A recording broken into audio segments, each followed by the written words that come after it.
Hi everyone, this is our channel Around My Story. Please like, share and subscribe. Ne nous sentons-nous pas tous spéciales parfois? J'ai grandi dans une maison d'orphelins. Je n'essaie pas de prétendre qu'il y avait quoi que ce soit de spécial à ce sujet, mais j'ai grandi avec cette voix lancinante dans ma tête qui me disait à quel point j'étais spéciale et que ma vie finirait par basculer du jour à la nuit.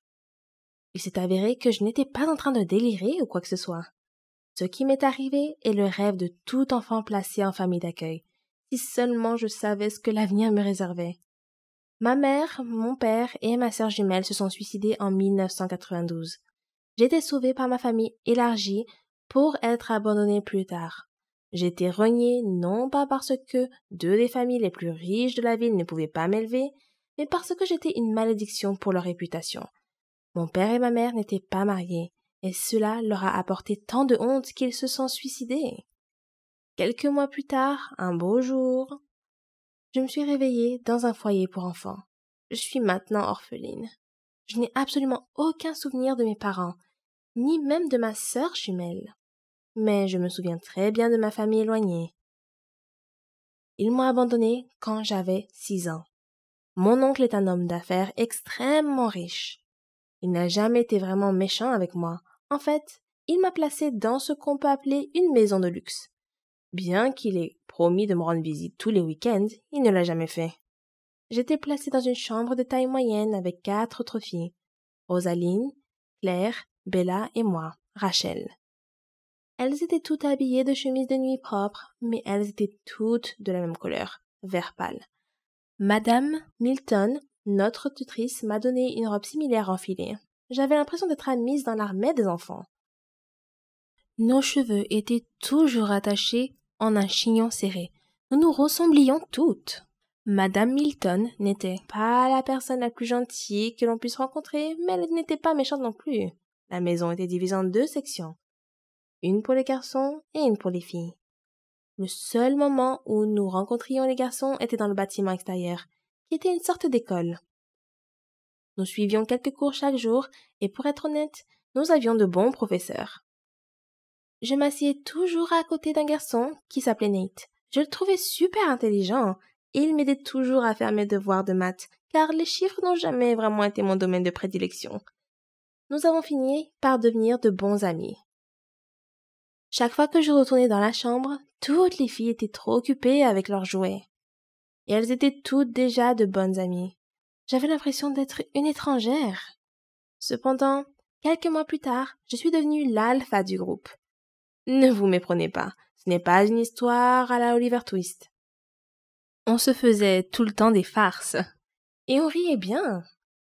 Je veux dire, qu'être dans une famille d'accueil n'est pas exactement des vacances, alors nous tirions le meilleur parti d'une mauvaise situation.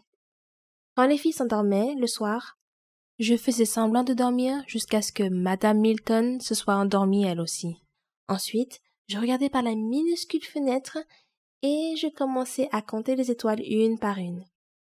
J'en ai nommé une après mon père, une après ma mère, une après ma sœur et enfin, une après Nate.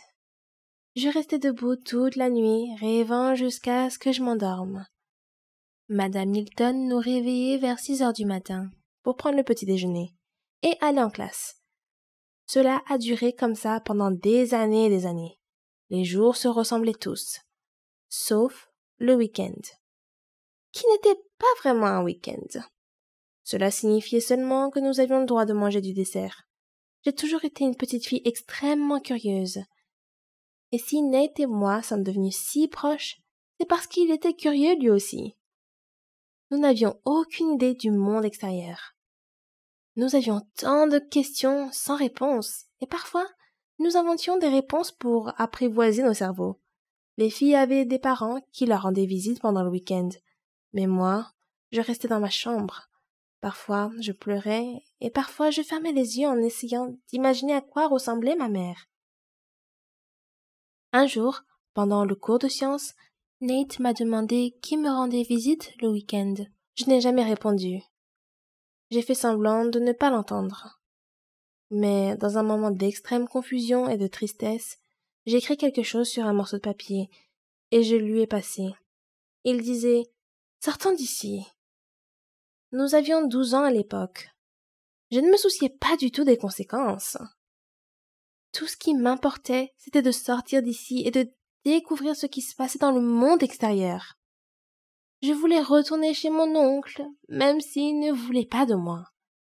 Nate a regardé le papier, l'a plié en deux, l'a avalé, et il m'a fait signe de tête. Je n'étais pas sûre de ce qu'il voulait dire par ce signe de tête, jusqu'à ce que, à minuit, alors que je regardais les étoiles avec lesquelles je me suis liée d'amitié depuis des années, j'entendisse le glissement d'un papier sous la porte. Je me suis levée rapidement et le papier disait « Retrouve-moi à l'école dans 5 minutes ». J'ouvris lentement la porte et descendis en courant. Nate et moi sommes restés là, maladroits, ne sachant pas quoi faire. Nous avons commencé à discuter d'un plan de fugue. Mais sérieusement, que pouvaient faire 2 enfants pour s'échapper d'un énorme bâtiment entièrement gardé? Nous étions plus intelligents que vous ne le pensez. La semaine suivante, nous avons étudié tous les déplacements dans le bâtiment. Quand les gardes de sécurité changeaient d'équipe, quel professeur quittait la classe plus tôt. Nous avons même mémorisé les heures auxquelles Madame Milton devait aller aux toilettes. Nous avions un plan solide. À la fin de la semaine, le vendredi, nous avions cours d'histoire et le professeur partait toujours quelques minutes plus tôt. Au même moment, les agents de sécurité changeaient de poste et Madame Milton mettait 3 à 4 minutes pour descendre et nous raccompagner à nos chambres. C'était le moment. C'était le moment que j'attendais depuis le début. Nous avons passé le dos du garde et nous avons couru et couru comme si c'était la dernière fois. Après quelques pâtés de maison, nous étions à bout de souffle. Nous étions 2 enfants habillés exactement de la même façon, sans argent et sans endroit où aller. Mais nous ne pouvions pas nous arrêter, pas après avoir finalement réussi. Nous avons continué à marcher jusqu'à ce qu'il fasse nuit. J'ai regardé le ciel et je n'en croyais pas mes yeux. Le ciel avait des étoiles à l'infini. J'ai laissé tomber mes cheveux et me suis débarrassée de ce stupide chignon que j'avais depuis des années. J'ai décidé que Nate et moi pourrions aller dans un magasin et demander un emploi convenable qui pourrait nous offrir un endroit pour vivre et de la nourriture. Oui, j'étais tellement intelligente et je le suis toujours. Nous sommes donc entrés dans une épicerie tenue par une vieille dame. Nous lui avons raconté notre histoire et elle nous a répondu « Je dois appeler la police ». Nous avons supplié et pleuré et la dame avait un grand cœur. Elle nous a offert des sandwichs et nous a dit que nous pouvions aider à livrer les courses dans le quartier. Nous avons immédiatement accepté. Nate et moi avons dû dormir sous une couverture à l'intérieur du magasin toutes les nuits. Ce n'était pas une situation idéale, mais nous adorions ce sentiment de liberté. Nous avions l'impression d'être des enfants héros dotés de super-pouvoirs. Nous sommes restés avec la vieille dame pendant ce qui nous a semblé être une année. Si vous ne l'avez pas encore deviné, j'étais amoureuse de Nate. J'avais planifié notre mariage dans ma tête. Et bien qu'il ne m'ait jamais répondu, je savais qu'il m'aimait encore plus. Un jour, nous avons entendu la vieille dame parler à un officier qui cherchait 2 enfants perdus. On a pris tout l'argent qu'on pouvait et on a couru par la porte de derrière. Je sais que c'est inconsidéré de voler la femme qui a subvenu à nos besoins, mais il n'y avait pas d'autre moyen.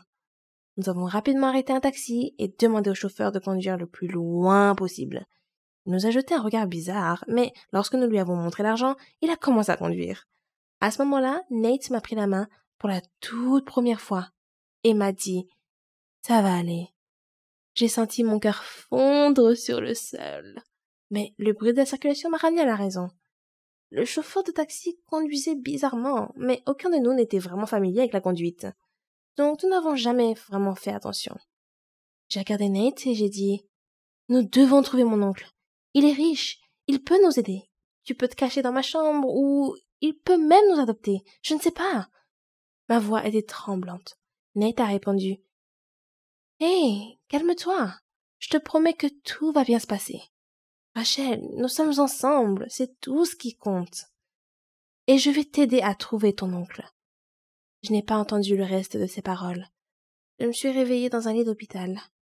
J'ai crié à plein poumon. Une infirmière est entrée et j'ai demandé « Qui êtes-vous? Pourquoi suis-je ici? Je dois partir tout de suite. Où est Nate ?» L'infirmière m'a donné un comprimé et de l'eau. Elle m'a dit « Calmez-vous. Vous allez vous en sortir, votre ami va bien. Vous avez eu un accident de voiture. Quel est votre nom? J'ai repoussé sa main et refusé de prendre la pilule. Je lui ai répondu: Je m'appelle Rachel et je dois voir mon ami tout de suite. L'infirmière est partie. Ensuite, un officier est entré. Il a commencé à poser des questions et j'ai continué à demander à voir Nate. Je n'ai jamais répondu à aucune de ces questions. Je lui ai demandé de rappeler l'infirmière et elle est venue. Je lui ai demandé de m'aider à m'asseoir droit parce que je sentais à peine mes jambes. Peut-être avais-je dormi trop longtemps. Elle est restée plantée là. J'ai baissé les yeux et je n'ai pas de jambes. Que s'est-il passé? J'ai demandé. L'accident est survenu, Rachel, a répondu l'infirmière. Maintenant je suis une orpheline infirme? Non, ça ne peut pas être vrai. Je ne sais pas pourquoi, mais j'étais super calme. Qu'est-il arrivé à mon ami? Il va bien. Où sont tes parents? J'ai fixé le plafond blanc et je n'ai rien répondu. Je ne sais pas comment, mais le lendemain matin, l'officier m'a réveillée. Je lui ai raconté toute l'histoire et j'ai décrit mon oncle et son nom de commerçant. J'avais besoin de toute l'aide possible, mais personne ne me disait rien sur Nate. Plus tard dans la journée, un médecin est venu m'expliquer que je devais subir une opération pour poser des jambes artificielles. Je ne savais pas ce que cela signifiait et j'ai demandé innocemment: Est-ce que cela veut dire que je vais remarcher? Le médecin m'a expliqué que je pourrais remarcher, mais que cela prendrait quelques années. Plus tard dans la journée, mon oncle est arrivé. J'avais un torrent de sentiments contradictoires, mais mes yeux étaient vides. Je ne pouvais pas verser une larme. La première chose qu'il a dite, c'est: Pourquoi t'es-tu fait ça, chérie? Il a osé m'appeler chérie et me reprocher ce qu'il avait fait lui-même. J'ai souri à moitié et j'ai dit: Le médecin a dit que je marcherais à nouveau. As-tu des nouvelles de mon ami? Il m'a dit que Nate avait une commotion cérébrale et était dans le coma. Et c'est là que mes yeux de glace ont fondu. Je me sentais coupable. C'était moi qui l'avais fait fuir. Si je n'avais pas été là, il aurait peut-être été en bonne santé maintenant. Oncle Todd, tu peux appeler le médecin pour moi? Ai-je demandé. Le médecin était très compréhensif, même s'il n'avait pas une idée précise de ce qui se passait. Il m'a expliqué que Nate irait bien. Et je l'ai cru. Mon oncle a payé pour mon opération, et pour le séjour de Nate aussi. C'est déroutant. S'il avait un si grand cœur, pourquoi m'a-t-il envoyé dans une famille d'accueil? J'ai perdu le fil des jours. J'aurais voulu être de retour à l'orphelinat, assise à côté de Nate pendant qu'il m'aidait à faire mes devoirs. Un mois plus tard, Nate allait mieux. Je l'ai vu quelques fois, et j'étais capable de faire quelques pas avec l'aide des infirmières. Mon oncle me rendait visite de temps en temps, et je voyais bien qu'il essayait de se faire pardonner. Mais n'était-ce pas un peu trop tard? 10 mois plus tard, nous avons tous deux été renvoyés à l'orphelinat avec des rapports indiquant que Nate risquait une attaque cérébrale et que je ne pouvais pas marcher ou rester debout trop longtemps. Mon oncle nous a proposé de rester chez lui, mais nous savions tous les deux qu'il ne le pensait pas. De retour à l'orphelinat, nous avons été traités différemment. Ce n'était tout simplement pas la même chose.